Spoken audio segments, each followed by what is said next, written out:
It's a 14 days quarantine now. That it's 10 days plus 7. Oh, 17 So days. the main lockdown is 10 days. So I'll be free to move around by after the 10th day. But I can't travel far. I can't do travel by train like that. Okay, good. So I'll try this part Video of my sharing, video sharing. Much video.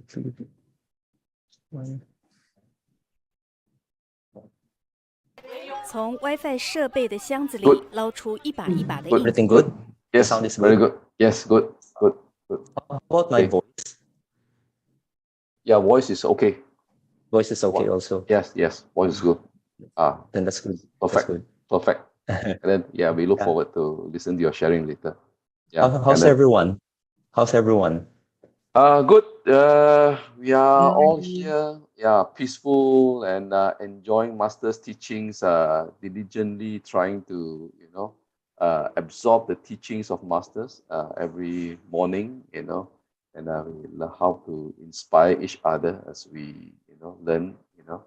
And of course, we always look forward to our Saturday where we can have all these wonderful sharer like Brother Michael and Sister Sharon and whatnot. Thank you. Coming all over, and thanks to all this virtual world, we have easy connection. Okay, now we shall pass the stage to Sister Lily. Okay. Let's start the session. Canon.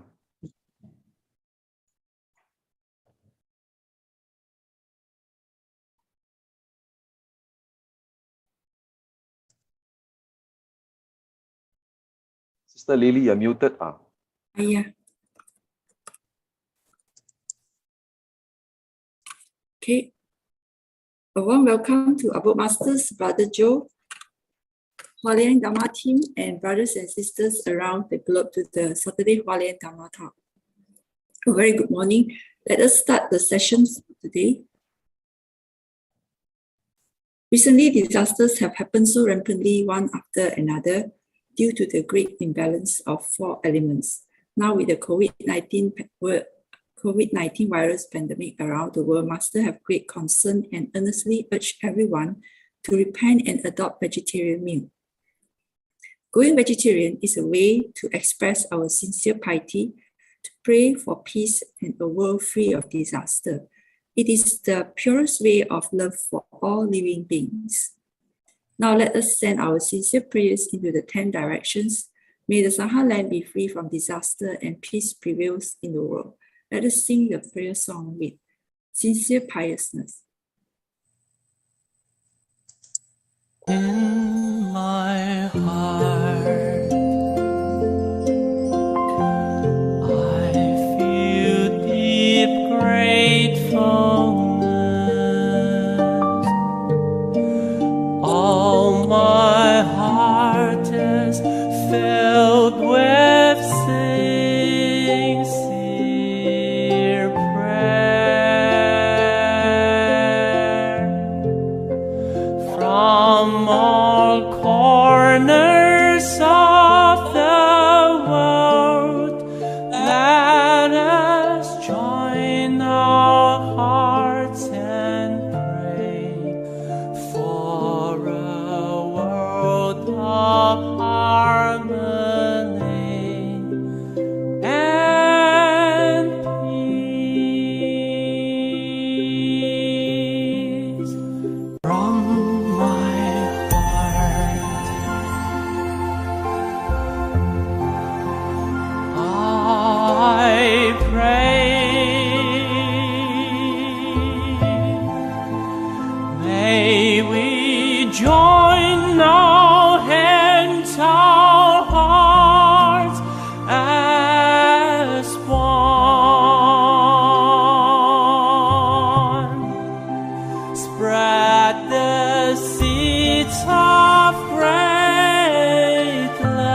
the Buddhas know my prayer.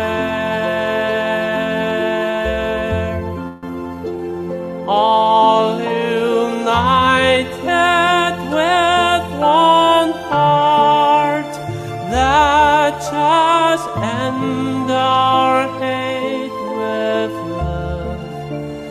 May there be no suffering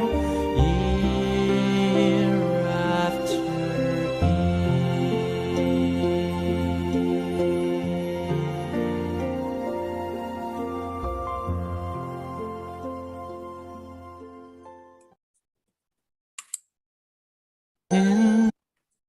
May all minds be purified. May there be peace in the community. May there be no disasters in this world.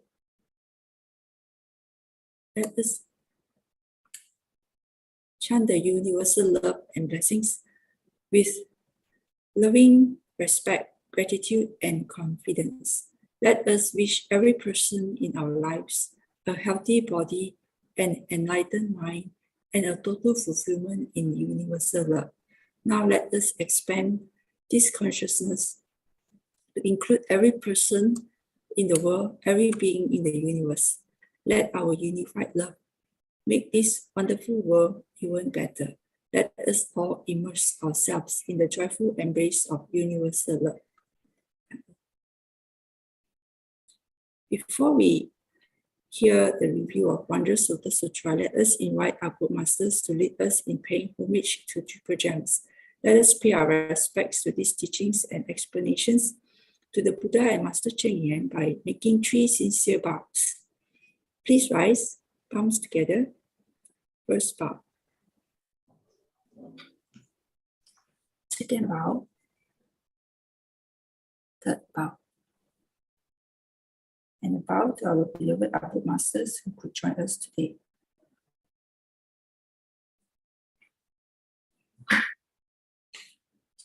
Yeah, today we have Brother Michael Siao, who will be sharing with us on the disaster relief on Typhoon Rai, and followed by Brother Joe Huang at 7:30.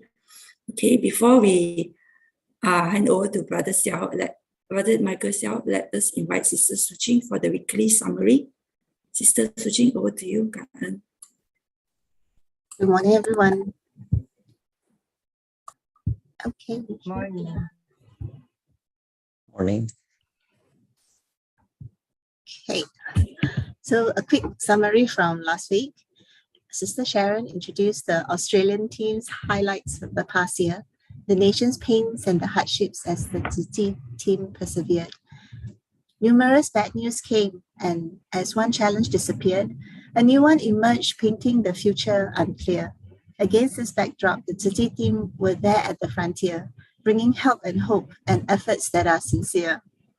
Sister Hannah highlighted the making for cancer department caps of colourful cheer, adding that extra splash of wonderful hues to otherwise boring hospital gear.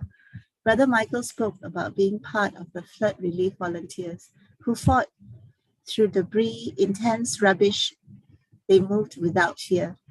Lots of hard work was conducted and many came to help from far and near. Brother Michael realized many times the power of many and the miracles they performed together by Tzu. I can't see.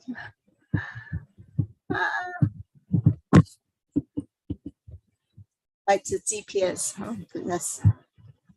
All right, sorry. It was Sister Georgia who mentioned that in seeing suffering, you can realize your blessing. When she helped out with the cleaning of homes devastated by the flooding, she also appreciated the special connection time with her parents in relief effort. She realized it's a special fortune to be able to bring people comfort. Brother Robert Lin related providing meals to victims after washing their houses. Families were so grateful for the washing, the blanket, and the food. There were no pauses. For of course, the Tzu way extends beyond just the easy part. Tzu gives all that one requires, not material only, but also needs of the heart. Brother Robert Fraser wasted no time to roll up his sleeves to help out. Despite being back to his family after 2 years, taking a rain check would be the easier route. But doing what is right is always the correct thing to do. And participating with his family members is the best bonding activity too.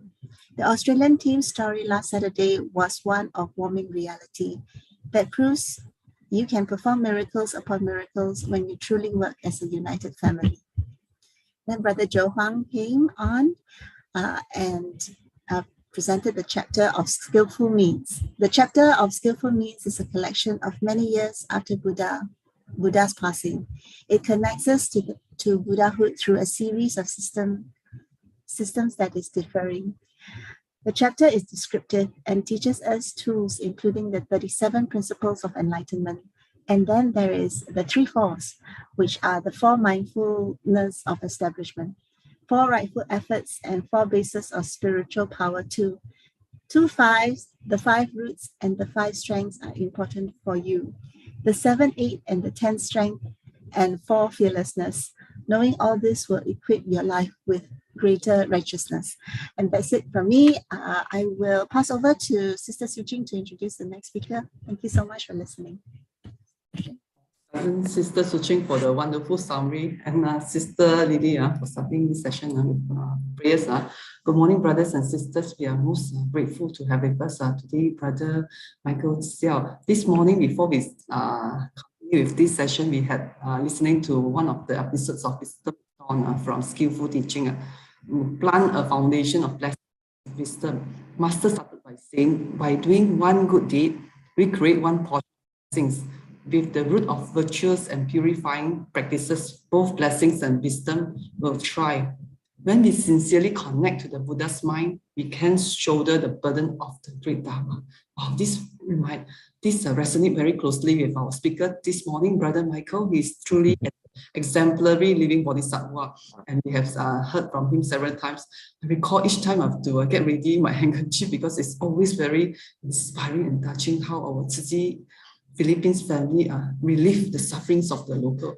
Today, Brother Michael will share with us about the relief work following Typhoon riot, on how they inspire love among the survivors. We understand after this super typhoon riot that happened quite recently, actually end of last year, and follow up by now we have Typhoon Storm Maggie. Brother Michael may also share a bit on that. Okay, without much ado, let us welcome Brother Michael to inspire us. Brother Michael, over to you. Thank you. Thank you very much, Sister Su Ching. So allow me to first prepare my presentations.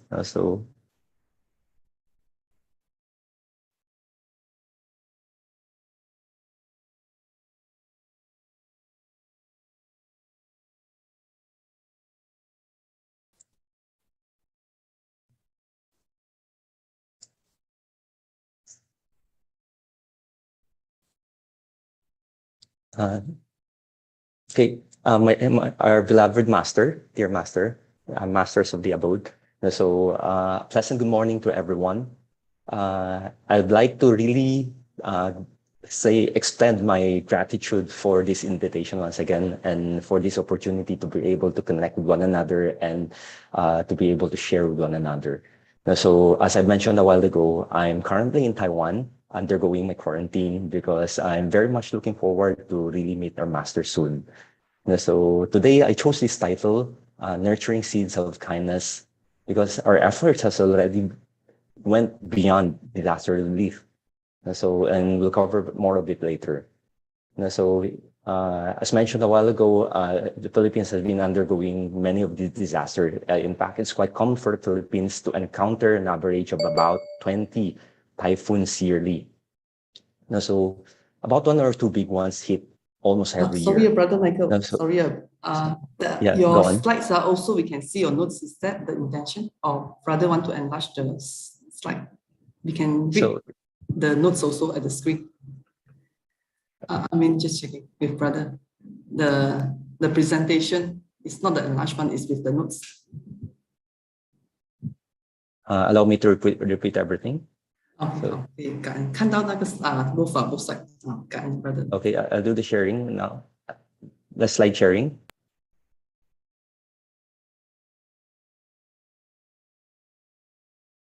How's it this time? Okay, very good. Karan, brother. It's better. Okay. With the notes on. The notes are on. Let me Brother have to choose presenter view. Brother, you choose presenter view. I did that already. No, so, but I'll repeat on it once again.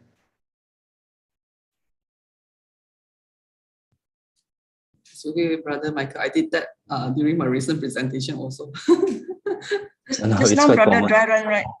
Brother, I think you need to close it and open again because it has memory. Because just now you do a Okay. dry run just now, right? Yeah, you have to shut down the file and then reboot again. Then it's okay. Okay, I'll try right now. Thank you for reminding.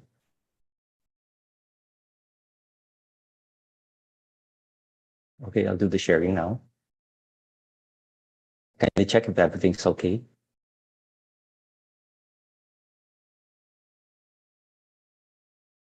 Okay, how's it right now? Perfect now. The It's note's okay still right out. now? No, still out? Still out now. Stop sharing. Stop sharing and you close the file first. I did that already. And so You choose presenter view. I did that The already. slideshow, is it the slideshow button? When Okay. showing the slide, please press the icon slideshow. Okay, slideshow.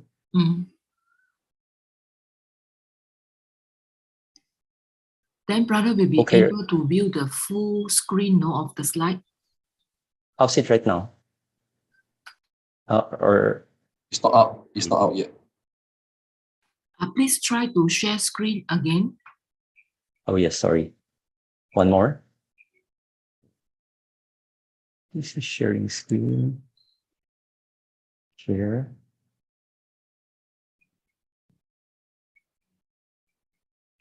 We can still see the dots at the bottom. Yeah. Yeah. I'll do this now. Just now, yeah. Yeah, now it's good. Now I it's did good. presentation view.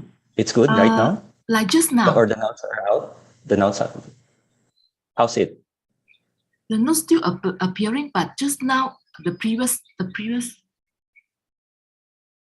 Everything's okay? Or notes are out? Yeah, the notes still can be seen on the screen. I'll do this once again, I'll do this once again.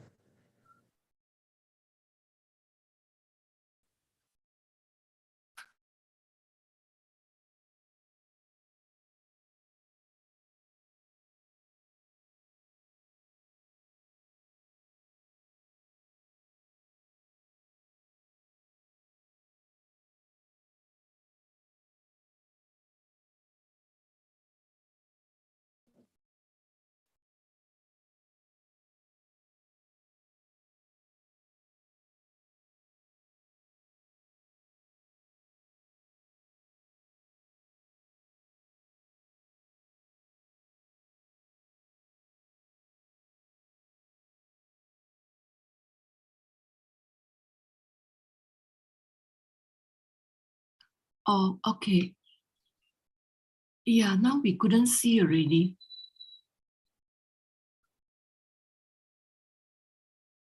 Sorry with this.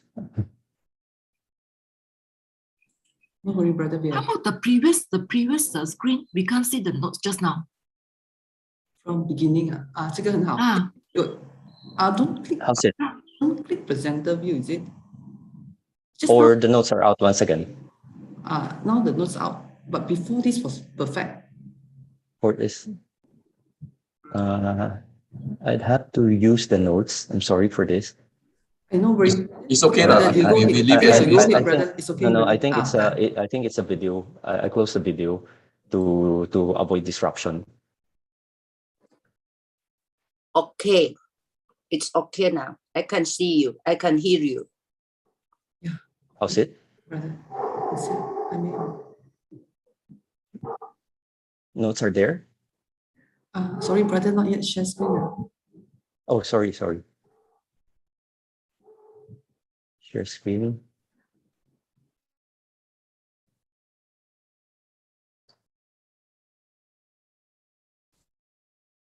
How's this? This is perfect. Yes, perfect. Okay. This is Is it perfect. good right now? But can you see your own notes? Yes. Yes. Okay, good. So then I'll start. No, so I'm sorry once again for this trouble that No caused worry, brother. everyone. It's okay. No brother. worry. So I mentioned a while ago that it's quite common for Philippines to have about 20 typhoons annually. So for most cases, a big one hits almost every year. So the whole year last year has been quite peaceful. So I even remember that I'm doing one online report to our master last year, and I committed to the master to tell her that I'm going back for the Chinese New Year. Actually, I thought of it as a vow because deep inside me, I was really hoping that the Philippines be spared from disaster. But of course, these are impermanent things that the unexpected happen, and it's indeed a big one. So on December 15, Typhoon Rai, which is locally known as Typhoon Odette, entered Philippine area of responsibility. It made a total of about 10 landfalls in different provinces as it moves westward, among which Siargao, Dinagat Islands are the first island hit badly. So we're expecting these are considered the worst hit areas. And later on, we started receiving reports that areas with cities presence are also very much affected, such as Bohol, Cebu, or Mo. We're grateful this time that casualties are minimal because of the preemptive and forced evacuations implemented by the government. But later we decided to focus on our attention on the areas with presence of tsuchi. We're in the middle of a pandemic, and people most seldomly travel. But we know that when major ones like this hit, so it's common for us that we really have to move. So we always adhere to master teachings of not to seek for one's comfort and joy, but we hope for all beings to be free from suffering. Most of all, for Filipinos, they are looking forward very much to these most celebrated holidays of the year, Christmas and New Year. And just imagine they'd have to go through all this ordeal. So we really hope we can be there to relieve their suffering and bring some joy for them in these holidays. I was assigned to Cebu, and I took charge of inviting other volunteers to our team. And I'm quite glad and confident to have some team with me because many of them are, in fact, most of them has very good experience in disaster relief. So another team went to Bohol, and thankfully Tacloban and our group in Tacloban and took charge of Southern Leyte. We are already very much prepared and in very close coordination with the local counterpart back in Cebu. Something very sudden happened just the day before, and I think this is worth mentioning with everyone because just the day before we travel, my dad, who has just met the master on that day, called me up and mentioned that the master is concerned on our trip, saying that the pandemic is ongoing and should we really consider canceling the trip. It's late afternoon already. We tried to contact people in Taiwan to check on this, and we can't really confirm on the thoughts of the master. Everything has been prepared, and we are almost ready to go. And our flight the next day is 8 a.m. We'd have to be in the airport by 6. So by that time, we get some information that the master has been concerned on one thing because we heard that recently U.S. volunteer has been responding to the hurricane, and some of them got infected. And I believe it's the concern of the master that she was worried with us. So I thought to prepare all my stuff, and it's quite midnight already, and I thought of writing a letter to a master. So I believe that it will be conveyed to the master in the morning. So I wrote to express our sincerest intent, knowing that disaster has caused an extensive damage. People are very much in suffering. So we made a vow to master. We are committing ourselves with great vow to hopefully really alleviate the suffering of these people.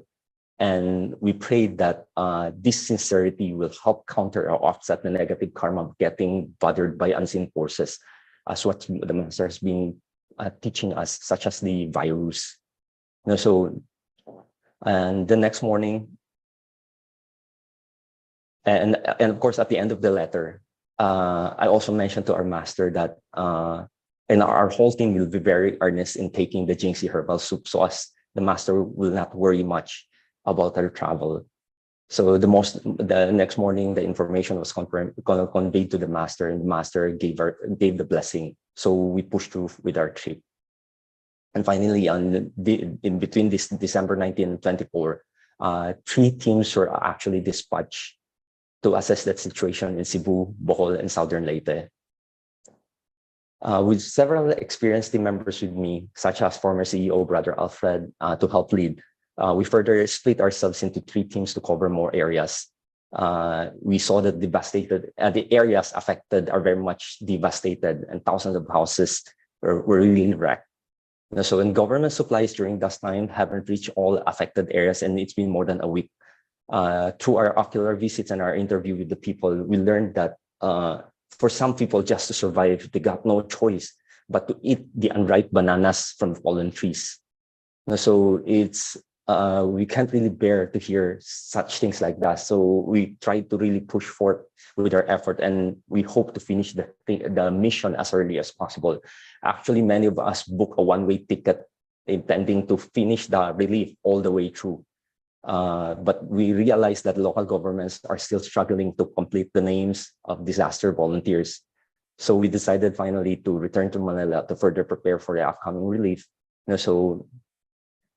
And with that, we're very much thankful for local volunteers, whether it's in Cebu, Bohol, and our groups in Tacloban or Mo. So because local volunteers played a very important role in providing advanced coordination. And it's indeed an advantage. And of course, the most important thing is to follow through for many of the unfinished works.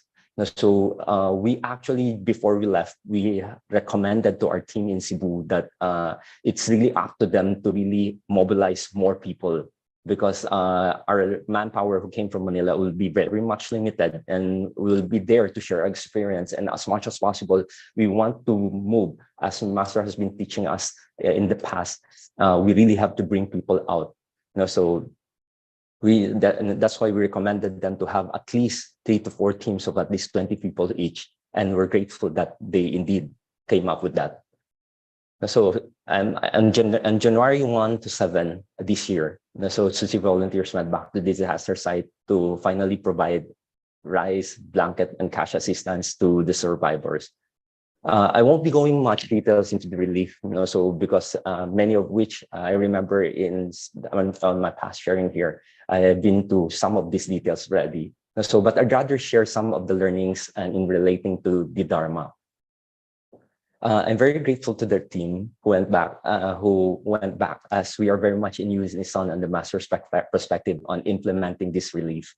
So Cebu Liaison Office Coordinator, Brother Nelson, told us that doing relief is quite common for them also, but they're quite limited with experiences on such big scale and simultaneous relief mission. His assistant coordinator, Brother Jack Esano, even told us, he said, I don't really agree on some of your recommendations, but I look forward to you because of your abundant experiences. So we'll follow you and see how things work out. So that's why our team has been very grateful to Brother Nelson, Brother Jack for their understanding and support to our recommendations. At the end, we have seamless coordination and cooperation, because I've discovered that in between our meetings, our discussions, we always practice gratitude, respect, and love among one another. Every day, we took a lot of time in our meeting in discussing our adjustments to unexpected circumstances, such as delays, rains, unfinished tasks like that. But most of us would present, I would take effort to present different solutions, and openly, we do it openly, and get everyone's support on recommended procedures. And every time we get to evaluate how the master will decide if she's around us. So it allows the whole mission to work out very well.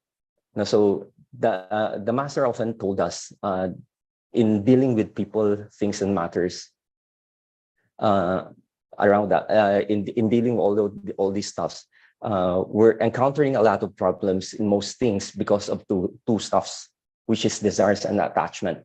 We always have this desire for people to wanting for people to follow what we've decided, and we're often attached to our own point of view, and we don't want to listen to suggestions like that. So we always put this into mind, and we want to free ourselves from these afflictions and thinking that we are working for a common good. Finally, everything worked out well. We set our dates for staff distribution. 3 big groups of local volunteers were also mobilized to help and finally accomplish this task, and the relief was held. So you can just see the reaction of the people upon knowing how much financial assistance every family will be given, and you get to see that this disaster survivor burst into tears of joy.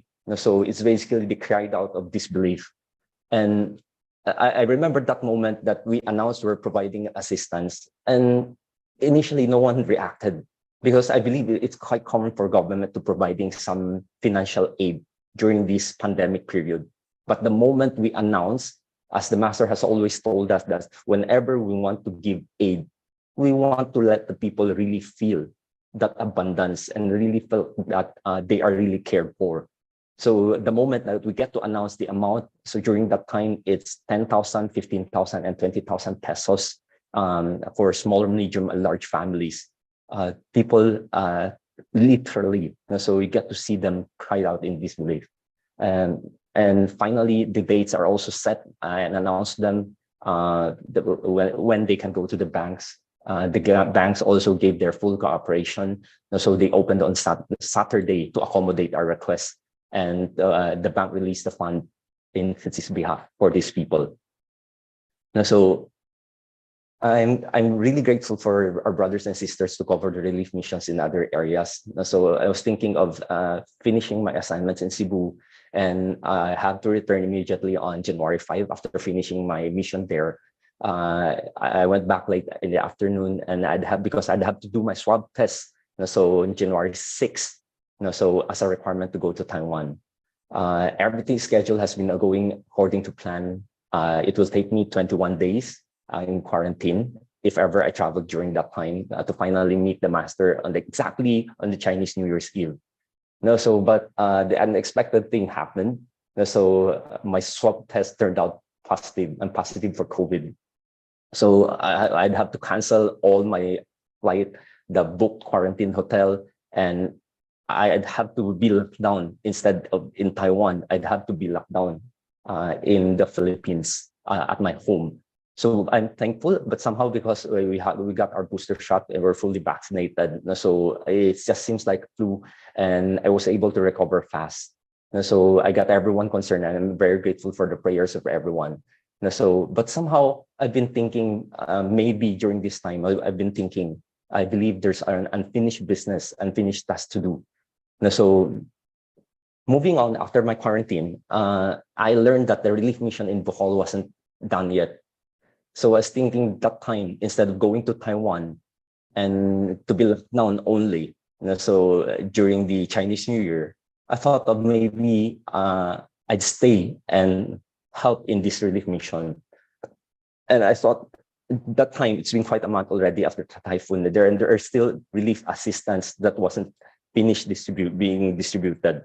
The rice assistance for 5,000 families, financial assistance for another 5,000 families, and GI sheet roofings for another 5,000 families were not distributed yet to the disaster survivors. I'm really thankful for the first batch who went there to organize everything, but I believe that volunteers during that time are very much exhausted already, which caused for this delay. So I called up our CEO, Brother Henry, to offer myself to go to Bohol for this relief. Brother Henry told me that many volunteers really wanted to go also, but due to the surges in COVID cases, their family doesn't allow them to move anymore. Nonetheless, I'm truly grateful for another opportunity to serve, and finally we pushed through. So worried because the massive and extensive destruction back there in Bohol, because it's an earlier move before Typhoon hit Cebu. So we know that the damage would be great.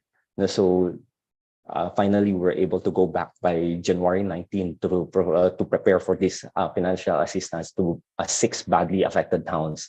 These are some of the photos, some of the samples, the beneficiaries that we get to encounter. The guy wearing brown is Mr. Jeffrey Dapiton, a 31-year-old guy. He was there to claim the stub for one of his neighbor. So as we are very cautious on claiming stubs for others, we made sure that the stub to go to the right hand. So we decided to follow him through and check on his situation, also the situation of his neighbor. And we learned that he's claiming it for this old lady. The old lady is living here temporarily on the right side. Is living here on the house of a neighbor temporarily. The house on the left side is the house of the old lady. So in the other picture, Mr. Jeff told us the place, the one in brown, the one in brown shirt, the place where he's standing is his house. You get to see how dilapidated it is. So it's already considered unlivable. So it's considered total wreck already. And he told us that the house at the back is the house of his father-in-law, which is also totally destroyed. So another some of the samples that some of these residents which caught our attention, and we get to visit them. They told that everything was wrecked, only the house refrigerator was left. So you can just imagine the whole scenario during that time, that many people are indeed in suffering, and we really can't bear to see the relief mission to be delayed and dragged on.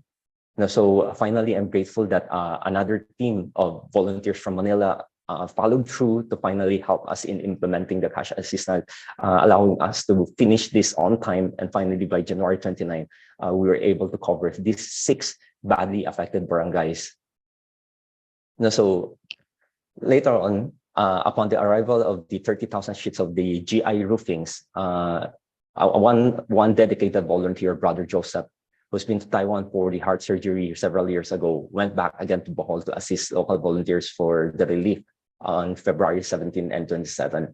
I'm truly grateful to be in the company of some of these very dedicated bodhisattvas around me, because since the beginning of relief mission, I learned that Brother Joseph has traveled from Manila to Bohol for 5 times already. You can just imagine that passion of wanting to serve and really commit themselves to really help. So my main topic for today is actually this one, because here's another bodhisattva, Brother James. I believe James Chua is quite common in our Cantonese group, and many people knew about him. He's our deputy CEO. So he really took the Dharma into heart seriously, and he often said it's been 8 years already since 7.2 magnitude earthquake that hit Bohol last 2013. He always told that the formation has been established and somehow taken roots on this soil already.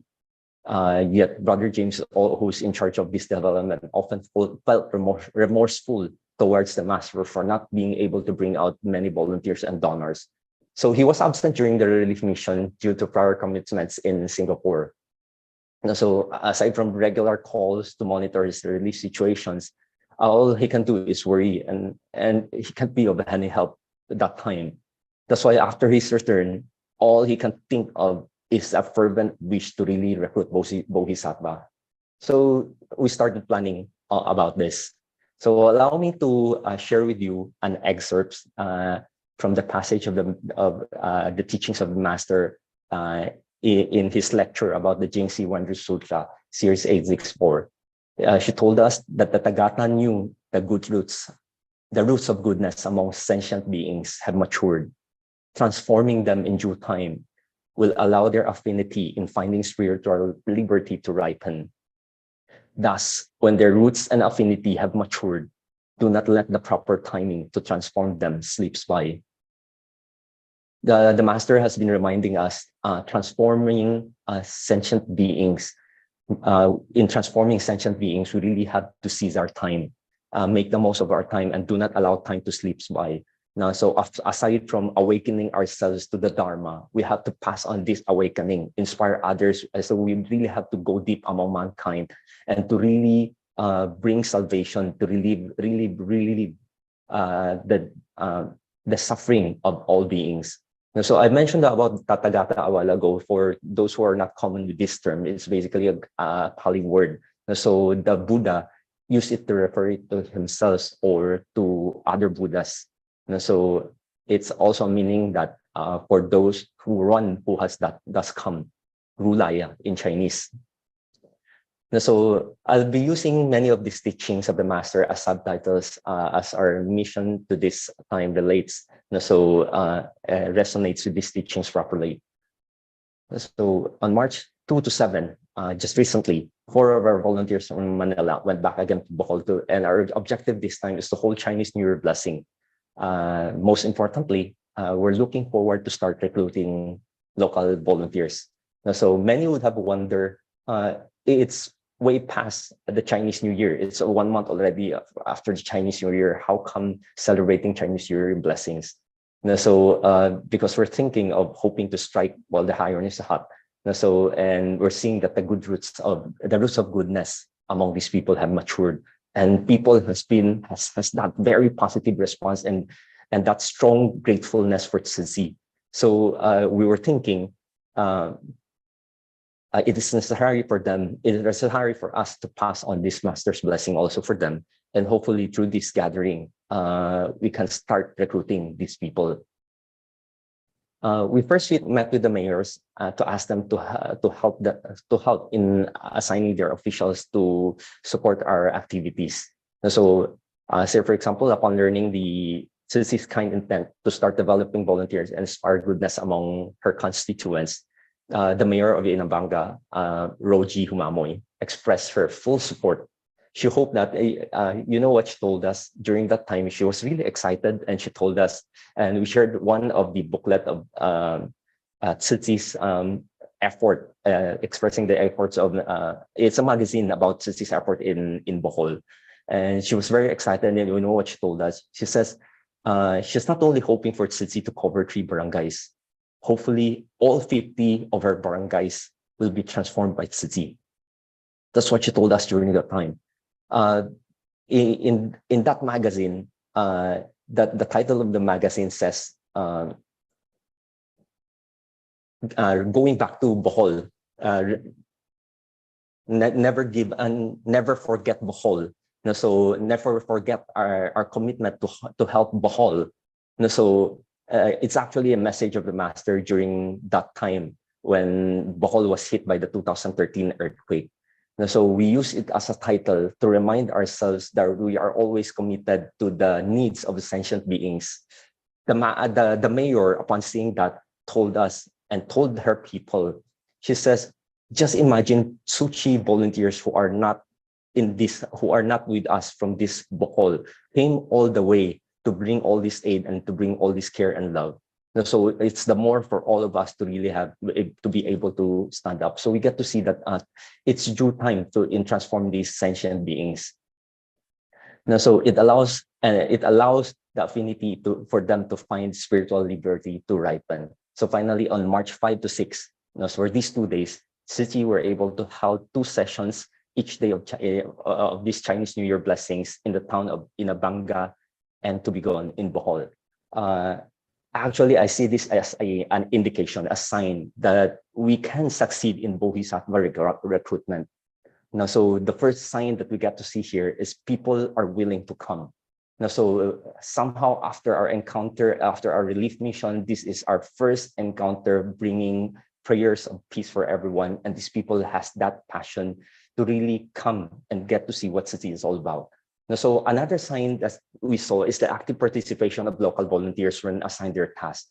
The whole preparations has the involvement of many of these local volunteers in this preparation. We set this up to the point that we don't, as much as possible, allow many of our volunteers to do the job for the old volunteers. So in fact, we try to open this opportunity for many of our newly recruits to be given this chance.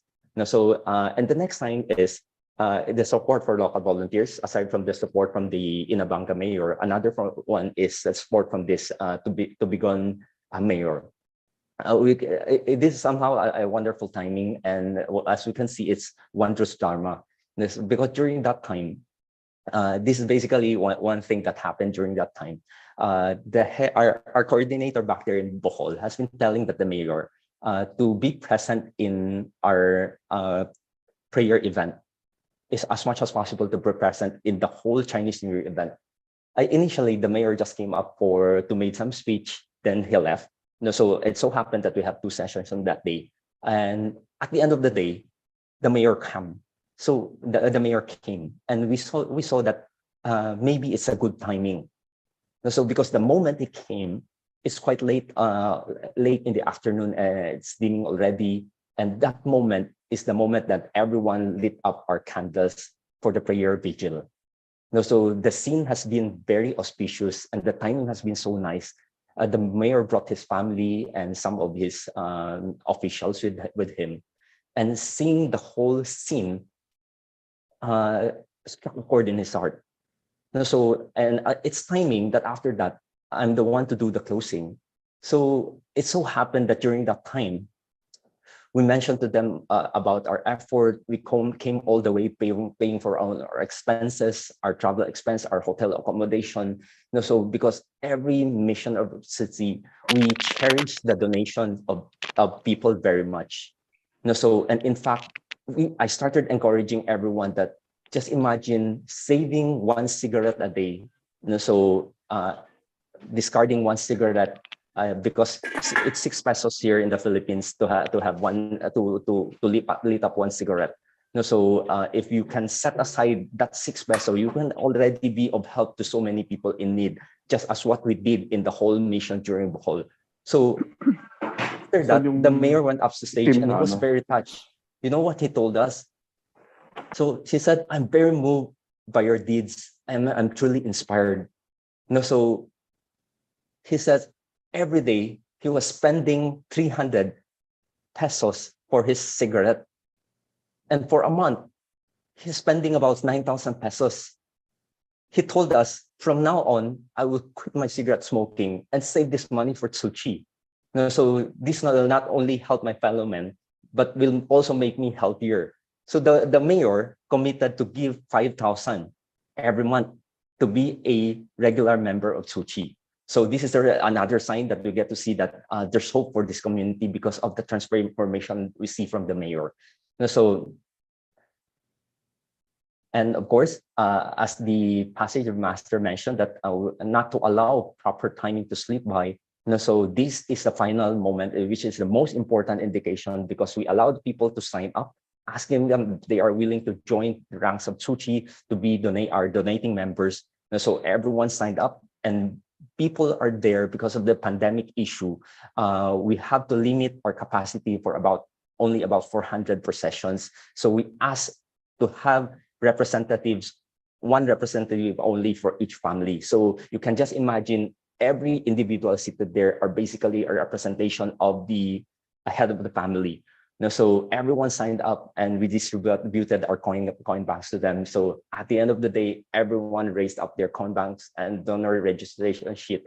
So everyone shout out in unison, "We are now Tzu Chi members." It's a very exciting moment during that time because you get to see the whole scenario is bearing fruit. So we get to see there's hope.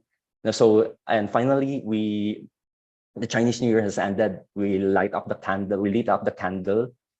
Everyone prays for people's mind be purified. So every home to be blessed. The world be free from calamities. So, and we also prayed that for this disaster, survivors be free from their suffering and joy. It's just that moment of passing on the light of wisdom and love. So, and finally, 1 month later, which is several days before I came over to Taiwan. So we're back because for a commitment to develop local volunteers. So it's during this time of March 30 to April 4. So 6 of us from Manila went back again for this community development, volunteer recruitment, and started to organize this fund drive. So you remember this picture? This is in line with our agreement during the Chinese New Year blessing. So actually, it's residents from 5 barangays of 2 towns in Bohol registered to be Tzu Chi members. So and we announced during that time that we'll be back by April to start the fund drive. So here's our preparation.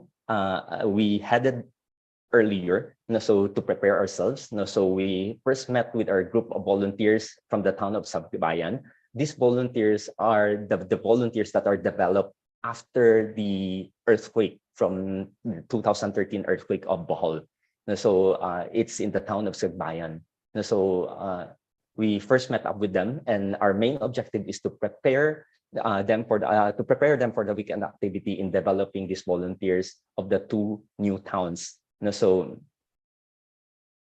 everything's going well. So we remember that every time on the teachings of the master, to use their strength to extend ours, to apply ours.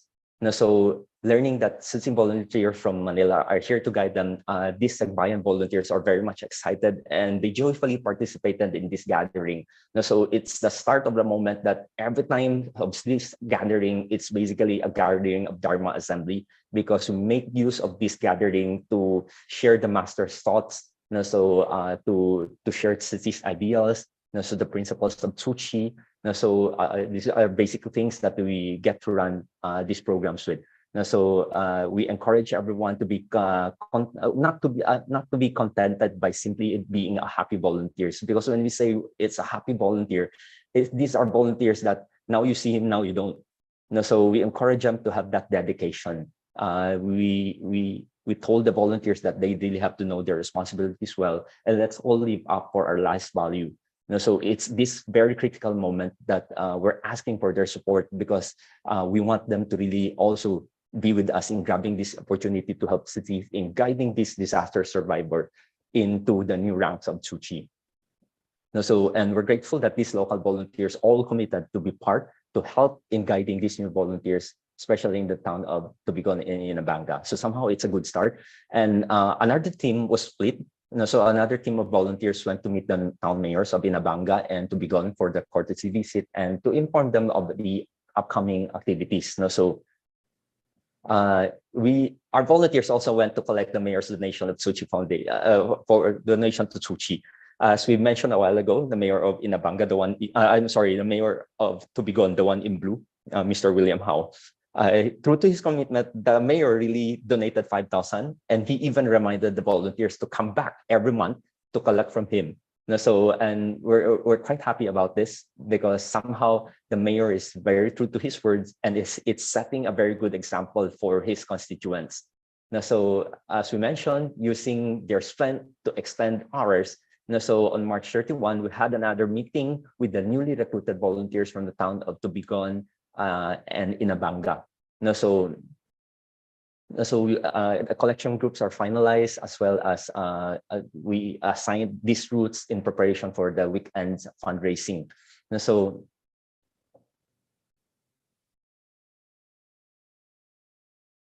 the master always mentioned, so aside from using this strength, so to be our strength, the most important thing is to bring out these people. So we asked the mayors to initially to support and recommend additional manpower who would be very passionate in doing this, because we are not very much engaged aside from the relief mission. We're not very much engaged with the community, and we're somehow grateful for the mayors in helping us organize all these stuff. And the plan has been going out well. So at the end, villagers started to discuss intensively to finalize the details. On that day, a total of 34 collection groups from Tubigon and 36 groups from Inabanga were organized in preparation to cover 39 villages in 5 barangays of the 2 towns. So this is the location map where we are developing local volunteers and inspiring love in the communities. So sites include Santo Niño, Inabanga, Lawis, Ondol, these 3 barangays of Inabanga, and 2 barangays, Tinangnan and Matabao of Tubigon. So these are the donation sheets that are being prepared by our staffs in Tzu Chi Bohol. The donation members' names are organized into groups and collection groups. So I'll be using another passage from the teachings of the Master in the Wondrous Lotus Sutra. So the master mentioned that as we engage in bodhisattva practice, we must learn extensively to be able to penetrate the Tathagata Garbha and understand the supreme flavor of the Dharma. We use these to widely nourish sentient beings and enable their roots of goodness to grow. This is opening the door of ambrosial dew. I'll be sharing this passage also using this as the subtitles. So as this resonates much closer to what we've been doing in the fundraising mission. So in learning extensively, as I mentioned earlier, every gathering is a Dharma assembly to share the teachings of the Master. On April 2, our volunteers divide ourselves into groups to meet people in 2 barangays of Tubigon to initiate the community fund drives. And during that time, 30 volunteers from Sagbayan town also came to support the activity. For us to penetrate the Tatagarka Dharma.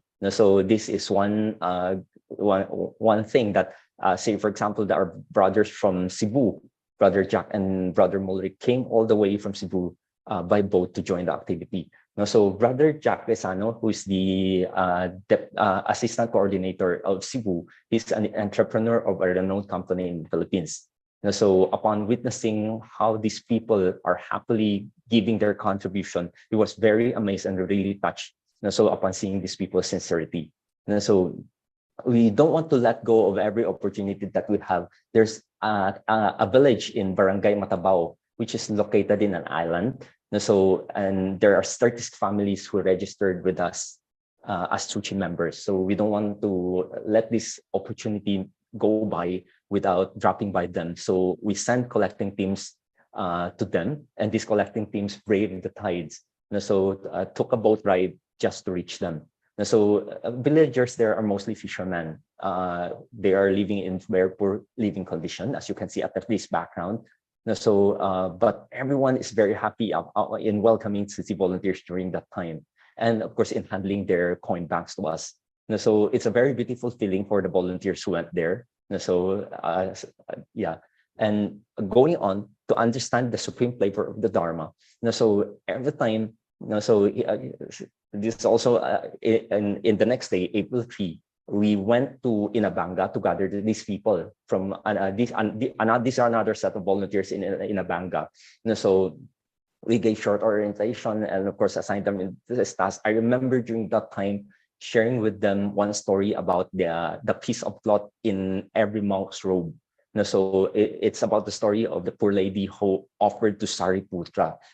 She has basically nothing to offer, but Sariputra was very wise and asked her that you can share a piece of your cloth, which can be an offering. You get to see that this senior bhikshu, this senior monk, always create opportunity for people to do goodness, to nurture blessings with them.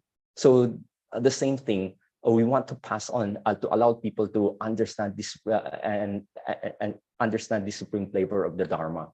So for these 2 days, 109 newly signed up volunteers were guided by the more experienced volunteers from Sagbayan and other areas. They went door to door according to their assigned routes to visit these residents. And so everyone should join in welcoming our volunteers.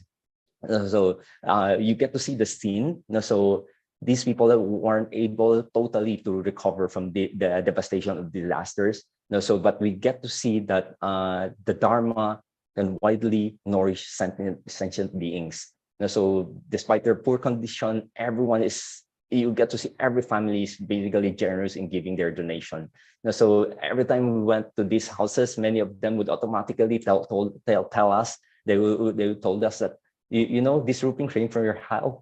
So this house is built because of Sisi. So you get to see that excitement, and most are, many are still struggling to rebuild their lives.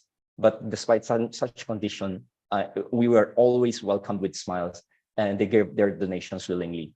So this is somehow, based on the passage, this is enabling the roots of goodness to grow. So here's one story from the family of Marilyn and Dante.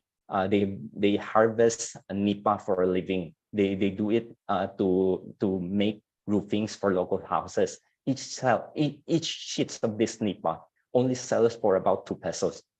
So you get to see how they fight for survival from day to day. But the couple were very happy in giving us their donation. They said that their house, they were able to build a simple house because of this help. So you get to see in the picture in the right, the debris in front used to be their house, which is totally destroyed by the typhoon. So if not because of Sisi's aid, they won't be able to have this house. So upon seeing Sisi volunteers, you get to see that that moment of happiness, that moment of gratitude. So another example is Abundian Lupian, so who's a resident of Lawis in Abanga. So she's very happy to receive Sisi's assistance also after the typhoon. You know what she told our volunteers? She says, what we can give you is only little, but we are giving it happily and wholeheartedly. So upon learning this, you get to see that passion, that innate goodness radiating for these people. So you can see that this goodness, we are here to enable the truth of goodness to grow. So another one is Mr. Hanok, who just came back from fishing. He's a fisherman. So he told that he might miss out on the collection group who was assigned to his village. So he ride around motorcycle to really look for groups who are still there in the neighborhood to give us his contribution, to give us his coin back. So, and finally on this passage, the master said, in developing all this, seeing that the moment has matured and grabbing all this opportunity, at the end it's basically opening the door for ambrosial dew. The master taught us that ambrosial dew is basically the dew of life.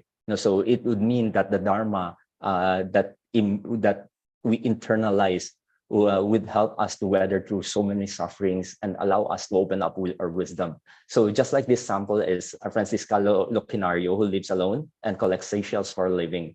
During that time, so she only has about 15 pesos left with her. So as she handed over her coin bank, during our counting, we realized that it's 80 pesos. So we asked her if she wants to keep some for herself. She might need it for her food like that. So you know what she told us? She generally told us that this money are already intended for Su Chi and she don't want to touch that. So upon learning that, we're very much touched. So, and I've been telling these people during that day, I said, I discovered today, and we met some of the wealthiest people in this world. They may not be wealthy materially, but you get to experience that wealth, a spiritual wealth inside. So, you know, what's 10,000 donation to people who earns millions monthly? It's basically barely less than 1% of their income. But what we were seeing from these people, they're basically giving more of what they have. They're giving more of what they save. So another story is the story of Maria Elma Mencedes. So Maria Elma is a resident of Barangay Nabuad, Bohol. It's another barangay out of Tubigon and Inabanga. She walks around daily to sell snacks to generate income for her family. Her husband is a carpenter with irregular income. Her eldest son just passed the licensure exam for teachers. He still needs to complete the requirements to be able to apply as professional teacher. Her youngest daughter recently graduated from senior high school. So Maria Alma family is a victim also of Typhoon Rai. So half her houses were destroyed. In fact, the only thing left of that area was its pillars. Her husband put together tarpaulins to serve as temporary walls for their house. So Maria Alma witnessed Sisi's activity at that covered port of Nabuad, and it was there that she learned about Su Chi. Their family is not a beneficiary of any assistance from Su Chi, but their heart was very moved and was big enough to willingly support the foundation's program.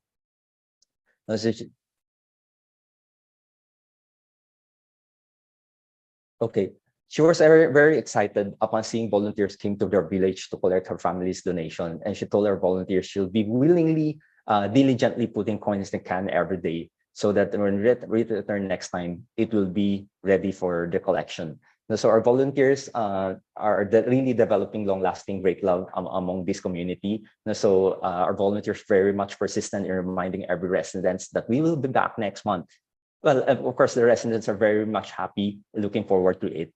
So finally, in 2 days' time, the total of 70 rules of community fund drive were completed. So afterwards, each group went back to the assembly site to submit their collected charity funds. All the donations were properly documented and turned over to Su Chi for our accounting personnel. So, and here's one thing interesting. You might wonder if Su Chi owns an eatery. So actually, it's during our trip along the way, we encountered this eatery in Barangay Lawis of Binabanga. It's through this, it's because of Susie's financial assistance that the owner of the store was able to start up his business. So out of his gratitude, the eatery was named after Su Ching. So welcome to the Philippines to check on this eatery.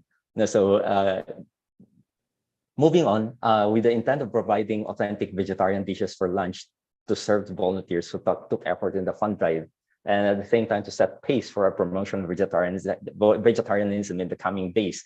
So our volunteers showed off their culinary expertise. So I mentioned a while ago, Brother James. So our deputy CEO, he used to have a vegetarian business. He was helped by Brother Erickson. So and the team, they personally led the team in preparing all these dishes. So and the food are really nice. So local volunteers were very much delighted. Another volunteer, kitchen volunteer from Tubigon, Sister Adele, she shared earnestly. She said, "I'm committing to be a volunteer because I want to repay the kindness did by Su Ching." So Sisi helped a lot in rebuilding their homes. So we have all these Dharma sharings after this morning event of collecting donation because we want to pass on the teachings of Su Ching.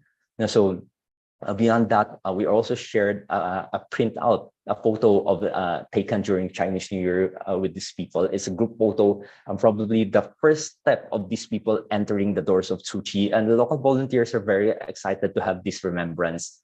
So the master told us, based on the scriptures of Sutra of Innumerable Meanings, we have to share the Dharma after relieving this suffering. So this is what we basically do. So Brother James encourage everyone, hopefully in the coming days, so the formations of Su Ching will have the footsteps of some of our brothers and sisters here in Bohol. So here's one beautiful insights from our local volunteer. Sister Cerisa shared with us, and it's quite amazing how she looks at these things. So she told us she was grateful for Su Ching for guiding them to be a good person. She said, if everyone, because she asked everyone around during that time, she says, "Do you remember during our relief?" So she gave us a small blue booklet. It's actually Jingxi aphorisms. She went through it. And she told everyone that if everyone would be able to practice what Jingxi aphorism has been teaching, then there will be no war, no hunger, no people suffering, because there will be no corruption, no oppressor, and no one will be oppressed. So she says she's very thankful for volunteers to come to Bohol and transforming them to become role models, and hoping that people will get to know the purpose of life in this mission. So at the end, the fund drive tally, we have 190 volunteers who participated and 109 new volunteers recruited. So 70 routes were established. More than 4,300 for donating members contributed, gathering 169,000 plus total donation. Beyond that, some of the upcoming events, we started discovering cases who are in need of medical assistance. And one great thing about this is our local volunteers started to respond to assist them and to care for them and to send them over to our Bohol Operation Office for further intervention. And we're quite happy about that. So before I end this sharing, once again, I'd like to thank you for this opportunity. As I mentioned, I'm sharing about the disaster relief we have and the extended mission. So during the time, we really want to do our best, and hopefully we won't always just end up in responding to disasters. We hope to make this opportunity to inspire the loving kindness of people, because the Master has been reminding us, so for a community to be, for a nation, for a community to be always peaceful, the goodness of people would have to be inspired. So for us, for people to move on this direction of kindness and great love. But during this time, as I'm seated here in Taiwan, so preparing myself to meet the Master, I'm very surprised. Several days ago, the Philippines was hit by another typhoon, which is Tropical Storm Maggie. It brought a lot of heavy rains to the Visayas area. It triggered flash floods, several landslides. So as of report yesterday from government official tally, more than 137 people were dead already, and 28 were still missing, and they're expecting figures will rise. So our volunteers actually in Ormoc started to respond. The major hit area, hardest hit area, is in Baybay City, which is about 1.5 hour travel from Ormoc village in Leyte.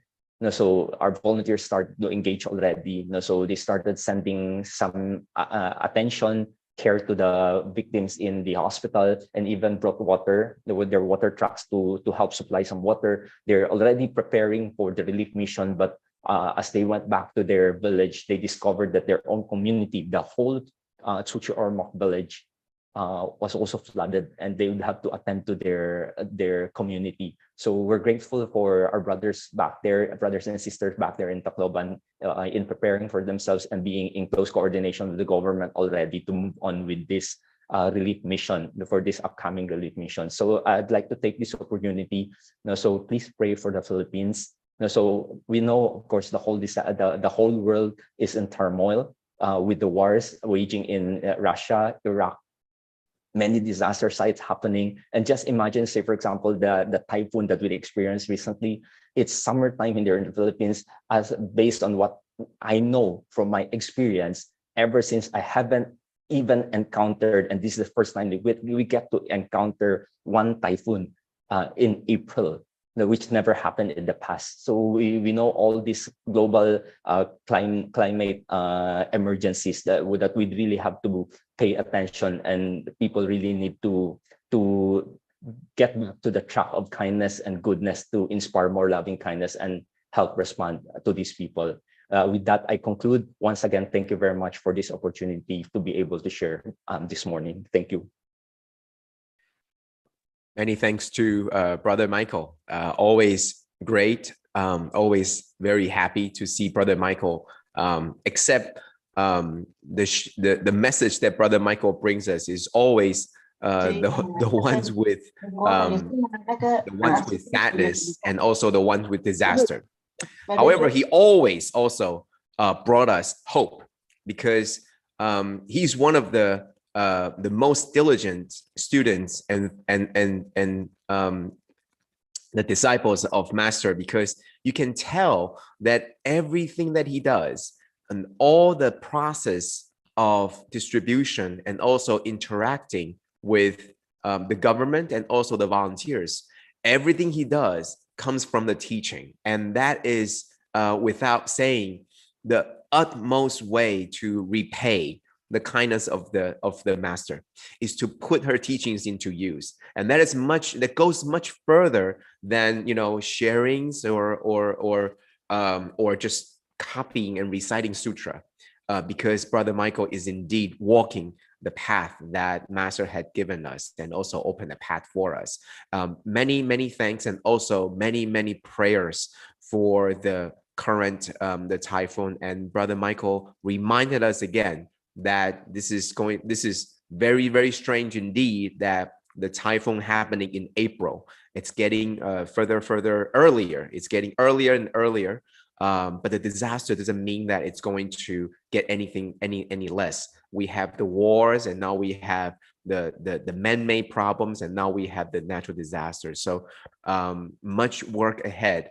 But knowing that your family and also all our Dharma family in the Philippines are helping, and know that Master is always standing right there, watching over the disciples in the Philippines, and also giving guidance and giving assistance, and knowing fully confident that you guys are there carrying out Master and also Buddha's work.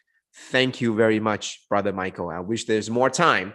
And at the end, you were sort of rushing through, and there were so many stories about how you're inspiring the local bodhisattvas, and those were the stories that I was very interested and also very inspired to. So thank you, Brother Michael, for your precious time and precious wisdom to share with us. Thank you.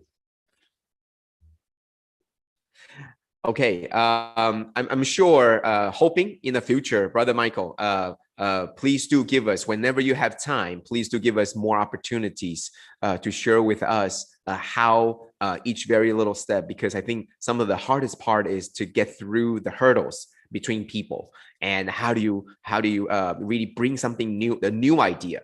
I mean, initially breaking through the barrier through charity is going to be straightforward. However, I'm sure there are difficulties, right? Once you establish it, it's going to be difficult for it to reoccur.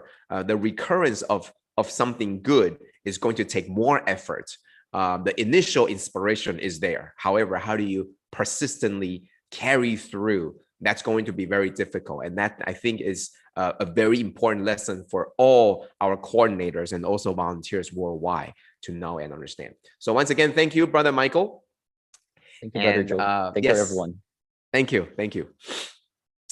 So now we see that, and we must believe that Master's teaching indeed is a very, very walkable path.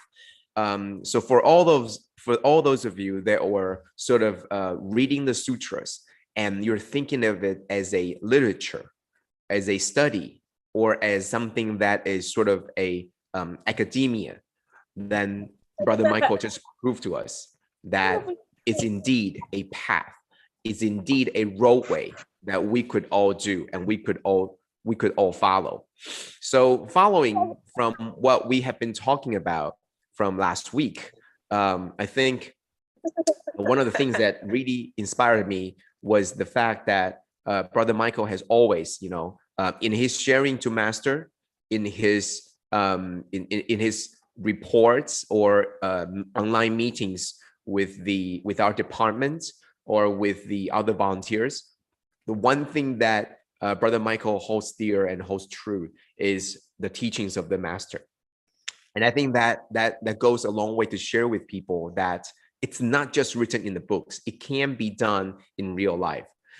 So last week, we talked about the skillful means. And is this skillful means? I would like to say that what Brother Michael is doing isn't skillful means. I would tell you that is the true path already. Even though it applies to a particular sector, it applies to charity, it applies to the current disasters. However, that is what we need to do at that time. And I believe that whatever that is necessary at the time, it's not skillful. It fits the occasion, it fits the people, it fits the time, then it's the right, truthful way. And so I think, in other words, skillful means is just another way to say that at different times, different places, and different people, you have different ways. Or another way to say it, skillful means that there isn't one set way to do things. The one true path, I believe, is it means to have the wisdom and the adaptability and the flexibility to be able to know when and how and when and how and what I should change the ways that I carry things out in order to move forward my agenda and also my objective. Okay, so I think skillful means and the one true path are the same. It's just a different ways to explain. So last week we talked about the main point of this chapter is to illustrate the one true path. But the way it illustrated, right, is through telling you skillful means. Now they look to be opposites, and we have this representation to share with you that yes, even though it looks like you are direct opposite, however, it's almost like you're leaving something and you're entering something. However, on that path, on that line, on that fine line, that border, it's actually one of the same, right? You're standing on this land, and that's also connected to New York and connected to New Jersey. You're standing on this land that is both the true path and also skillful means. Why? Because right now it applies to you, therefore it's called the true path. However, the very same way that was done and shared might not work exactly the same in Australia or in Malaysia. A lot of things are the same. However, a lot of things might be different. And that is why it's the same, it's the two sides of the same coin. And that's how we should probably look at it in this chapter 2. So in chapter 2, it talks about what you're leaving, why you're leaving, and how you can leave. And in this particular chapter, we knew and understood that Master talked about that Buddha said that there is this tremendously wondrous Dharma and these tools to help us. This tremendously wondrous Dharma is so profound that no one can understand. But don't worry, there are tools for us to observe. There are tools for us to understand. So last week, we talked about the 37 principles of enlightenment. And I mentioned that I chose not to go deep into what the 37 are, but rather let us look at them in a group, in the groups of three, to understand in the three groups, to understand how they are bounded together, how they work together, and how they combine as one full path. Okay, so the 3 4s and the 2 5s and the 7 8. And I believe that the 3 4s are the work that we put in. It constitutes the body, the mind, and the soul. We have to work our ways. These are the fundamentals. You plant the seeds and you make sure you water the plants. These are the fundamentals to get our capabilities up. The more you exercise, the healthier your body is going to be. The more you do your mental exercises, the more strong that your mental capacities are going to be. The more you exercise your brain and your mind to think structurally, to analyze, to observe, to think about the past and the future, to understand about the past, the karma, and also the cause and condition spiritually, the more you're able to adapt to the things that other people might not be able to understand. So that's the 3 4s, the fundamentals, the fundamental faculties that allow us to have a good, very solid base, so that whatever comes, we have the core strength to be able to uphold whatever pressure that comes down. And the more you exercise, the more you work on the core, the 2 5s or the results are going to show, right? You're going to have the strength and you're going to have the wisdom, the roots of wisdom. The more you exercise, the stronger your body becomes. The more you exercise, the healthier your body becomes. And same thing applies to your mind. The more you structurally see certain things objectively to observe and to analyze things, the more objective you become, the more wiser. Every time you're able to analyze things in so many different slices and pieces, then you're able to see things and think about things that people usually don't. And that's how it can be viewed as, that's how Master actually observed many things through the report and through the conversation and interaction. Master, through her actions and through her mental faculties, was able to observe and was able to contemplate about what is going on in the minds of the people that are sharing, and in the minds of the people that are listening, and in the minds of people that are talking. So that is how Master is going through the analyzing and also thinking. Obviously, the core principles for Master is compassion. The compassion and the relentless efforts, okay, to try to bring the inspiration as well as the basic needs to ease the suffering of all humankind and all living beings. Okay, that's the 2 5s. The more you work on your core, the 3 4s, the better your 2 5s are going to be, the roots and strength. Okay, and the more your roots go deeper, the healthier, the stronger your roots, and the stronger your strength, the greater your strength, then you are going to have the 7 and the 8. You're going to be able to walk an upright path, and you're going to have the flashes of enlightenment. You're going to have these wisdom to be able to create, to be able to pass further, to be able to break through certain things that you weren't able to break through before. So the 2 5s were the results of your hard work in the fundamentals. The more results that you accumulate, the better it is chance for you to have breakthroughs, for you to have enlightenment, for you to have awakening. So all these terminologies are the results of your accumulation. just look at the Buddha, right? How many eons and how many lifetimes must there be to accumulate enough wisdom so that one day he was able to lift up his head, look into the sky and see the stars and have this awakening and have this enlightenment. Same thing. The more you work on your core, the more the results are going to build. The more results are there, the more capabilities and enlightenment opportunities that we're going to have. So that is how we look at 37 principles of enlightenment. Every time you look into the microcosm, you also need to look at the macrocosm about what this is about and what this is trying to do. So that's what we talked about last week. See, we took about 10 minutes or 15 minutes just to talk about what we talked about last week. And this is very important because it's all tied together. Okay, so now, this is not the only tool that was given to us by the Buddha. Because if this were the only tool that was given to us, then I think Shariputra had already done everything, right? So we're just learning now. I mean, we're in elementary school or we're in the grade school. But Shariputra and all the other disciples, they're so much further ahead, right? They're so much further ahead in their cultivation. They're already done. So obviously, this isn't the only tool that you have to excel in. So there are other tools. And these are the 10 strengths and the 4 fearlessness.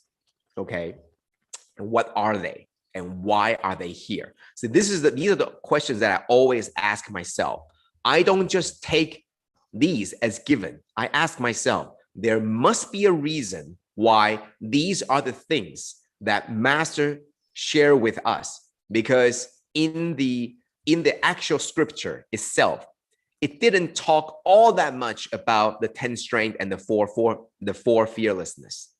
It talked about the principles of enlightenment. It didn't talk about the 37 principles of enlightenment. So putting all these things together, there must be a reason why Buddha said something and Master expanded and expounded on that and gave us these tools.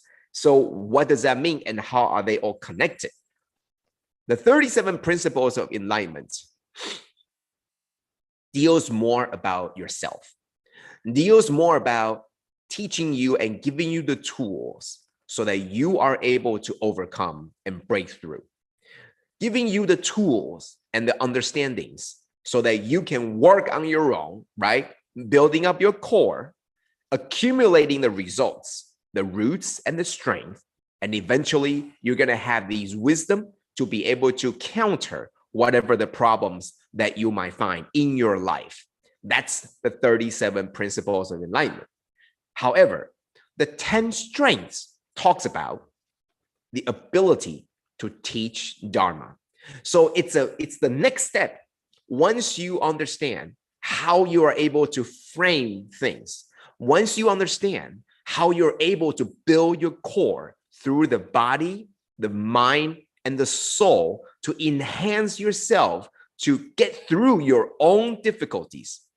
Once you understand how you can better improve yourself, now you need to have the strength to be able to share those understanding and wisdom to other people. So 10 strength talk about the ability, the strength to share what you know, to share the very fundamental core that you have just learned, and all the extended wisdom that you understood from the awakenings and the enlightenments, and all the very solid roots and foundations that you have got through the core building in the 3 fours. All of those, you must have a lot and abundant experiences to share. Now, you need to have these strengths to be able to share. What are these strengths? Know the place and time. You have so much experience about one thing. For example, I enjoy opera, but is there a place for me, and is there a place and time for me to share my understanding in opera? No. So no, but there are other places and time. for me to be able to share that. So know the place and time, and understand that you have the strength to be able to share at particular places and time, just like what Brother Michael did and the team in the Philippines did. When they're going to see the mayor, they know that at that place, at that time, when they're faced with all the people that are needing of our help, he knows the place and the time to say the right things and the experiences that he had gathered, because you had already gathered so much experience. And also in the past, you have gathered so many different scenarios. You know that during this place and time, what you needed to say, right? So we have this team that are going around and they are giving out distribution of the lunch boxes and promoting vegetarian. And not only that, we're standing in the park and then we are performing sign language. That is the right place and the time. So when people walk by, they're attracted by the music, they're attracted by our sign language performance, and then they're willing to listen. That is the place and the time, right? So the 10 strength talks about the strength, the idea, the ability to know the place and time to teach the Dharma. And you also need to know the skillful means, right? Promoting vegetarian diet, you need the skillful means. What are the skillful means? I could tell you that the end result of the global changing climate, the climate emergency, or the way that the spirits of the dead are coming back to harm us. However, to many people, these aren't the things they care about, mostly because it's so far away. You're talking about the global temperature rising above 1.5 degrees Celsius or 2 degrees Celsius, then more problems going to come. Well, guess what? I am already facing problems, and this isn't the time to tell me about 100 years later what's going to happen, or 50 years later what's going to happen, or 20 years later what's going to happen, or 10 or 5 when I'm having problem today or the next 2 hours. So the skillful means allow us to have this progression of ways to share with them. So Brother Michael shared that during the times of emergency, what should be done? During the times of the short-term relief and the mid-term relief and the long-term relief, what can be done? And Brother Michael even shared with us that there are going to be upcoming events to help, to inspire more, to firmly plant down the roots, right? So know the skillful means. Next, know the capacities. The skillful means you are prepared, right? You have 5 different scenarios. You have 10 different use cases. However, you need to understand also the capacity of the people that are needed, that you're going to teach the Dharma to. The capacities, including what do they know best, right? So these are the fishing villages. So what do they know best? The stories they need to tell them, and also the sharings that we need to prepare are going to tailor toward their capacities. So yes, it's also skillful means. However, without knowing the capacities, even though they could be skillful means, it might not be the right ones. Know the past karma, understanding. And this is probably the hardest one. However, it's also the easiest one. This comes through the understanding and observation. Observe what the past is. Know their past. Know that they are fishermen. Know that there are, for the past 3 or 4 generations, they're all fishing villages. And know the past, how many typhoons have gone to them and how many have destroyed them, and etc. And know how they rebuild themselves again. So knowing the past karma doesn't require supernatural powers for us to be able to see through time. It just know your basics, right? So all these things aren't something that requires supernatural powers, right? To be able to see, oh, in the past, you were once the tiger and I was once the lamb that was slaughtered. So therefore we have, no, it doesn't require you to know that, right? Just to be able to know the past, what had happened in these people's past, what had driven them to do what they're doing today. So that is the cause and conditions. And then know the teachings. Know the teachings well.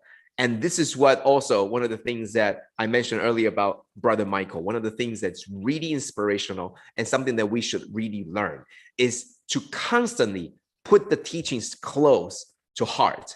And even more than that, to merge that teaching into what we do. It's not just in the textbook. You can take out a book and say, Master's teachings is here. Rather, you're saying that everything you say, everything you do has already Master's teaching in them. So the 10 strengths, and this is just a very contextually abstract for the 10 strength, because the more you dive into it, the more it gets so intertwined that it's hard to really understand what is it that the 10 strength is talking about. But rather, let's look at it in the whole picture. What the 10 strength is supposed to do for us. The idea that the 37 principles of enlightenment are the tools for us to enhance, to build ourselves up. The idea of the 10 strengths is about to share with you, to teach us, to make sure that we have the abilities, the 10 strength, to know the place and time, to know the skillful means, to understand the capacities, and to know and to observe the past karma, and to really understand the teachings. So this is almost like, do we have the strength, and how do we build up the strength to teach the Dharma? So these are the 10 strengths, the sort of the conceptual abstraction that I have for the 10 strengths, so that we understand, right? Overall, this is Buddha's plan. This is Master's plan, to let you know that yes, you need to dive into each one, but these are the lesson plan. The lesson plan is for us to know all these things, accumulate the knowledge one at a time through experience. So these are the 10 strengths. Next is the 4 fearlessness. It's broken down into 2 parts.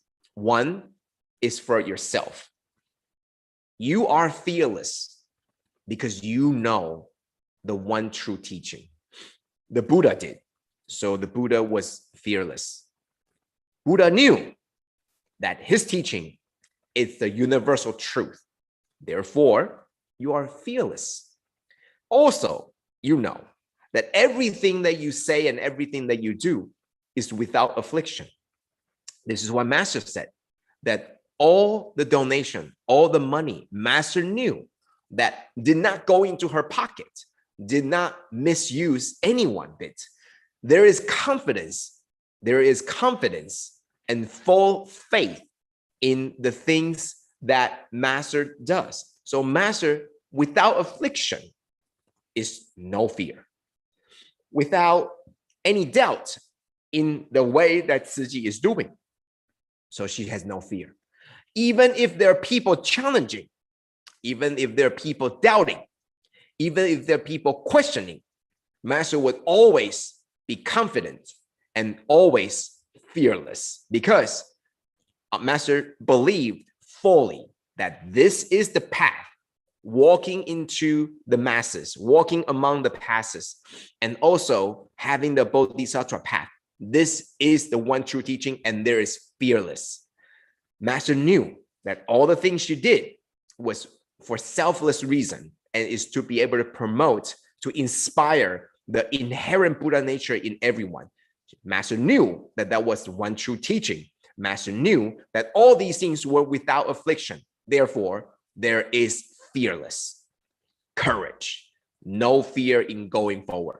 Okay, so that is the part about the fearlessness within ourselves. However, to the outside, there's also the fearlessness that you know that there are going to be things that's blocking you. And you know, because you have the experience accumulated, that you know that whatever hindrances there will be, you know you can break through them with your skillful means, with your perseverance, and also with the wisdoms, and also with the team of the people, and also the collective karma. That is also the fearlessness. You knew that there are going to be bottlenecks, but you also are fearless because you have faith that it can be broken through. Lastly, you also believe in that the truth of suffering, the basic principles of suffering, is the way to go through, because it's the truth. everybody goes through it, everybody understands it, and you are fully confident. So the 4 fearlessness is one mental capacity for everybody to know that you should be fearless because you're doing all these things. You are saying the truth. You know the truth. You are without affliction, and you know you can break through all these barriers. It takes a lot of confidence. It takes a lot of training. It goes all back to the 37 principles of enlightenment. The more you work, the more you train, the more you're able, the more strength you're going to have. And that's the key, right? So all these fearlessness talks about confidence. All these fearlessness talks about the faith that you have in your learning, on your path, and also the confidence you have to break through all the problems. Okay, so that's what we're going to end here for today. 37 principles of enlightenment from last week, and it combines very well with the 10 strength and 4 fearlessness. We see that with today, Brother Michael sharing that they are the strength because you accumulated so much experience through your self-learning and also through your past experiences that you're able to understand the place and the time. You are able to understand the skillful means. You're able to understand the teachings, and you're able to understand that because you have no selfish reasons that you are freeing the afflictions, and you have full confidence in Master, that you're also fearless, that you're also courageous. So these work hand in hand. These work in tandem with each other so that you can build up yourself, and at the same time, you can also spread the Dharma. Okay, so far we've gone through 37 principles of enlightenment, and then we've gone through 10 strength and the 4 fearlessness. I didn't want to go into deeper in detail about what each one of them is. However, we should understand the overall picture of the 2nd chapter. So next week, we're going to go into the next topic if we have time. And the next topic should then give us even deeper view about what this chapter is trying to teach us. Okay, so many thanks to all of you for coming online, and many thanks to Brother Michael for sharing with us such wonderful and inspiring stories. And we look forward to more in the future so that we could hear, and also all the prayers and all the well wishes go to the Philippines so that we could get through the first and also all the typhoons in the future. So thank you, Brother Michael, and thank you for all to participate in today's sharing. Thank you.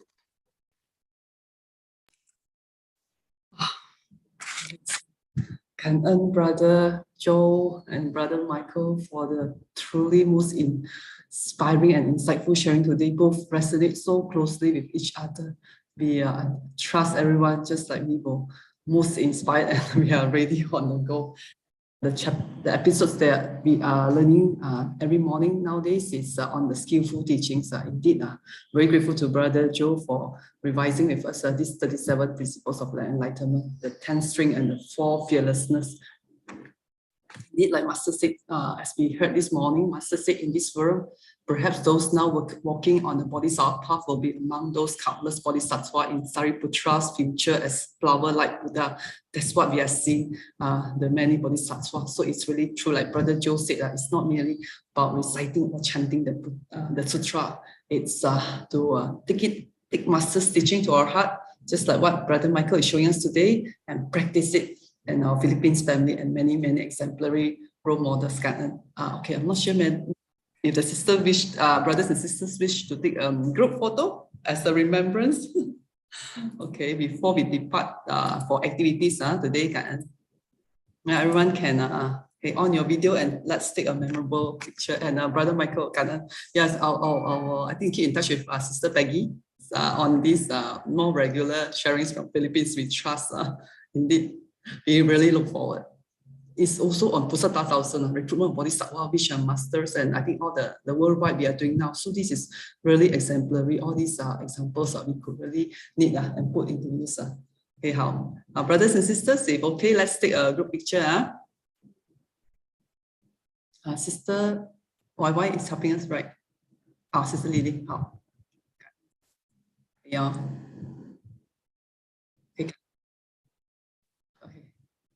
Thank you, brothers and sisters, for your presence and your great support. Hope that each of us could sustain this Dharma joy and take in another piece of Dharma Master and Hualien love to our life. Okay, thank you. Let us invite Brother Joe to lead us in making 3 vows to the Buddha and Sangren as we depart to apply all these in our everyday life. Let us pay respects to our teachers of life, universal truth. Comes together. First bow.